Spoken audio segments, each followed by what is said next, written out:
to break the question down for you, so I'm just going to tell you the question. How does LAUSD intend to deal with incompatible hardware/software, as there are many existing non-iOS based systems in schools? So the question would be, I have to know what applications they're talking about. For us, we'll have to deal with it application by application. And if we see that there's a huge demand for a certain application that is not compatible with iOS 7, that would be probably rare, quite honestly. We'll have to address that with the vendor and see if there's a way for that to be rewritten.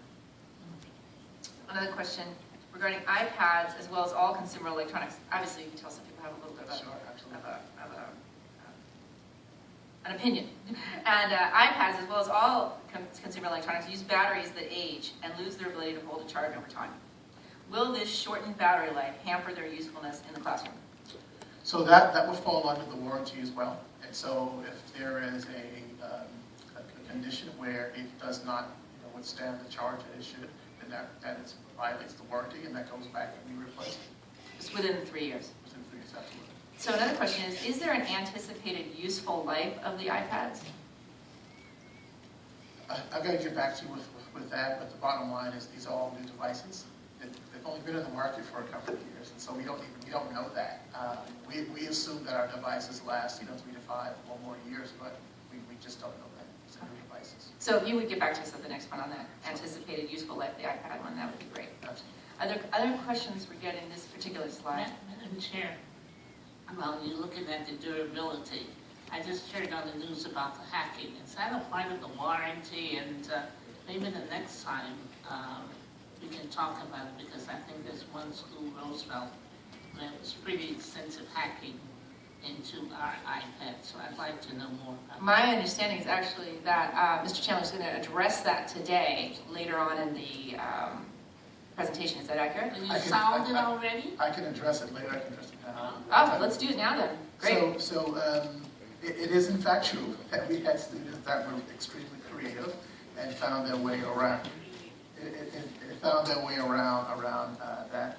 We a few things. One, we're tweaking and really trying to balance how much access we give them with how much control we don't. How much we control the device.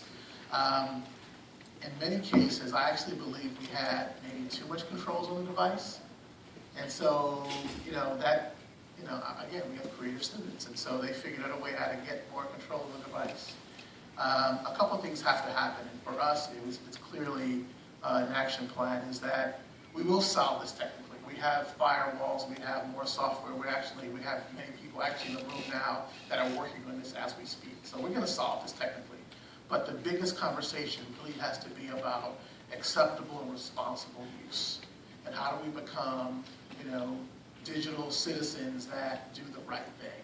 We're not going to name students and call them out as bad people. I mean, they wanted to go someplace that we didn't let them go to. And so we are speaking to students to find out more about what are we not giving you access to that you potentially want, and let's figure out how we help you accommodate that.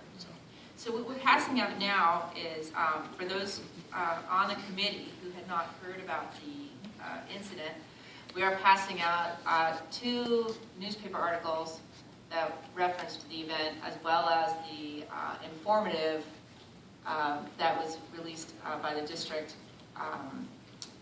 to district staff and so forth related to the incident. So if at some point while you glance at that you have any further questions, please feel free to ask them. I have a question. All right. And this is in regard, students are going to be creative, they're going to do stuff. Where my concern would be the liability of the district, because we're the ones handing them the iPad. We're the ones saying that you can use it. Now parents come in, how do you not give this to my child? So what is the parent responsibility, and is there a contract that they sign so that we can set all the rules we want and you can put all the firewalls we want? Our kids are going to be creative, they're intelligent, and and they're going to do things that they shouldn't be doing. Hopefully not, but it may happen. So the liability to the district and what's in place to ensure that we are not liable for doing something that it's as good as what we're doing right now with giving them the Great question, and there are a couple of slides around the communication plan and then the parent engagement and responsibility piece, and I'll talk about that when we get to those slides.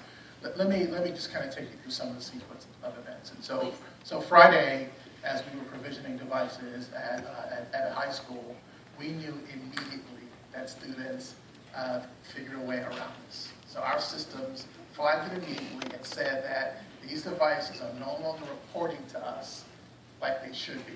Not only did it let us know that, it actually let us know who had those devices.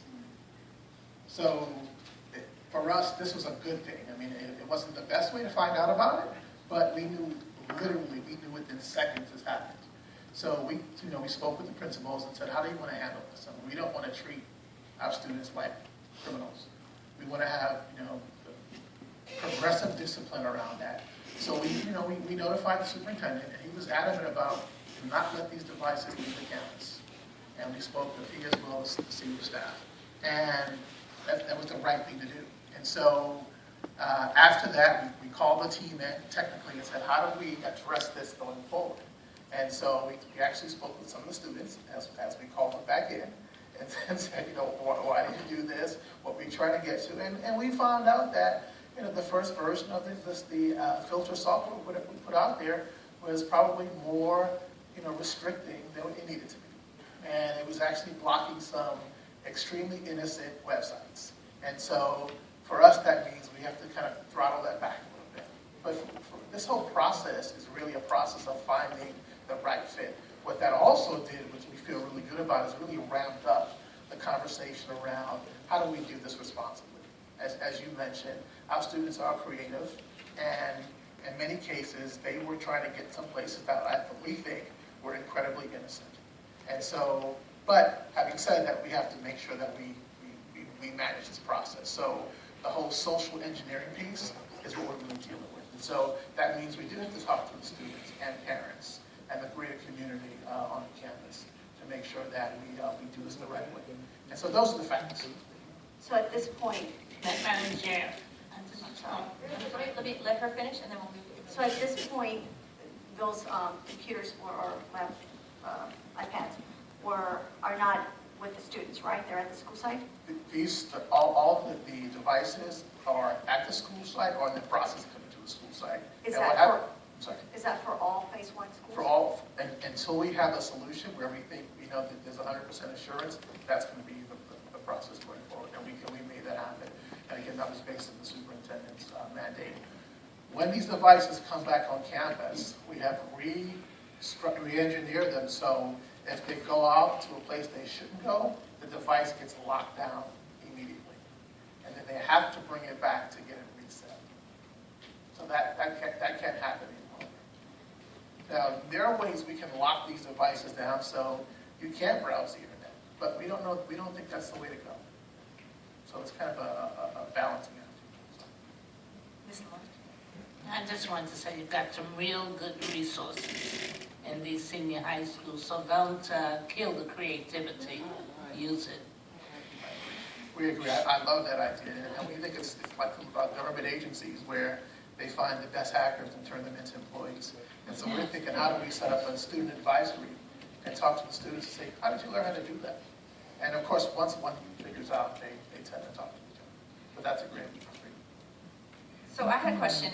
So one of the news articles stated that students were able to reach such restricted sites as YouTube and Facebook. Right. And so I was just curious, what is the district's current stance on YouTube and Facebook? So we block it, and so I think we password. We block it so you can password your way through it if you have the right credentials. But I think what this introduces is a conversation that says, should we block that? And I don't think that's an IT conversation. I think that's a leadership conversation. But I think this forces this conversation front and center. And I might add that this is the same conversation that's going on across the country. This is not just LAUSD. Right. Another question that I had is, my understanding had been that these devices were actually not going to be sent home. And I believe that actually in a previous meeting, there was a discussion, and there was actually reference to the fact that because the board oversight committee had not yet approved of the move to send them home. So I was wondering if you could comment briefly on how they ended up going home. Was the board oversight committee supposed to have some sort of say in whether or not they were going home? Yes, I don't think it was decided that they were not going home. I think I don't know how, we have to come back to you on the sequence of decisions, but what we said was it was going to be a local decision. The principals will make that decision. That's what I have to come back to you on that one. If you would, please, because my understanding, because we worked really hard to try to find this information out, and we had been told that they were eventually going to go home, but that they were not going home yet. And so I really think we should have clarification on what was said when and who said it. And so I would like to know, because I can certainly bring out the information in terms of who told us they were not going home, but I would prefer to actually have you or someone be willing to tell us the sequence of events and how did they end up going home, because my understanding was that they were not supposed to go home. I believe that was kind of the assertion. I believe it's actually even referenced in one of the news articles. And so I think it is really important that we be straight with the public and transparent in terms of, are these devices going home now? I know that you created a frequently asked questions and answers to that, and you do mention local control and that being a decision with the local school site. But I am concerned because my understanding was that the bond oversight committee was told they were not going home. The Board of Education had been told that they were not going home yet. And so I'm curious how they ended up going home. And so if you would also comment, are they currently going home or not going home? They are not going home, and I want to make sure that we are being transparent because there's no intention not to be. And so we do need to get clarity on that. So we will do that, for sure. Absolutely. So just to add to that, yeah, I mean, my recollection is that we all understood that eventually to maximize the potential of these devices, the plan was eventually that they would go home. But there were some specific issues that needed to be resolved before they went home, and we never heard that they had been resolved, and that's why it was a surprise to us. But I mean, just to clarify, bond oversight doesn't actually have authority to say, yes, you can, or no, you can't do anything. We advise the school board, so ultimately, it's, the school board that, it says yea or nay, I'm going home. Yeah. Well, thank you. But my understanding was it was never even brought to the school board in terms of whether or not they were going to go home. So, so we could just get that information. And we do understand, obviously, that the desire was to get these devices into the hands of the students at some point so they could take them home. Because otherwise, a little bit, what's the point?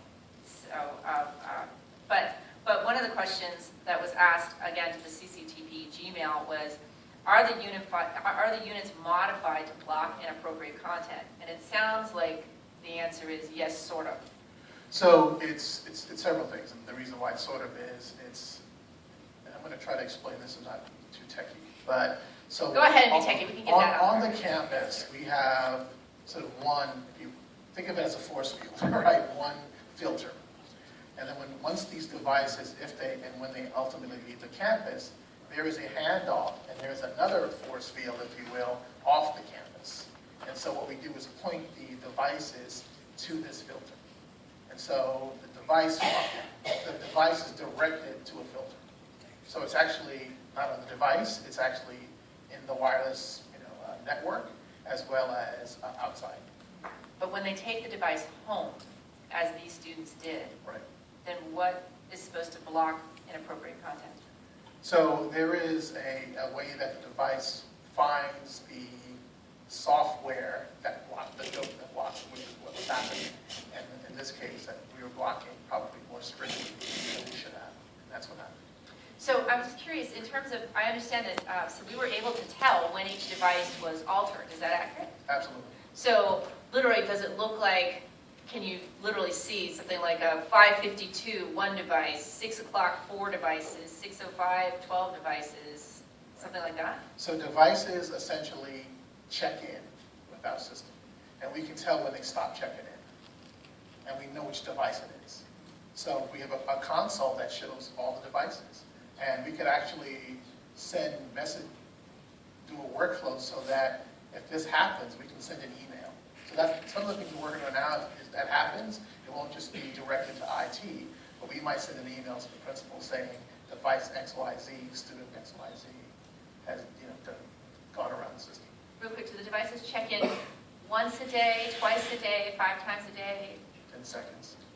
Every 10 seconds the device So checks in? within seconds. I don't know if it's 10 seconds or 50 seconds, but within seconds. We know it fairly immediately. Could you also notify the parents? We could. I mean, that'd be a policy question. That's not, but the technology is there to do that. Any other questions? Thank you. Sure. So I think I'm going to hand it off now to the conversation around textbook.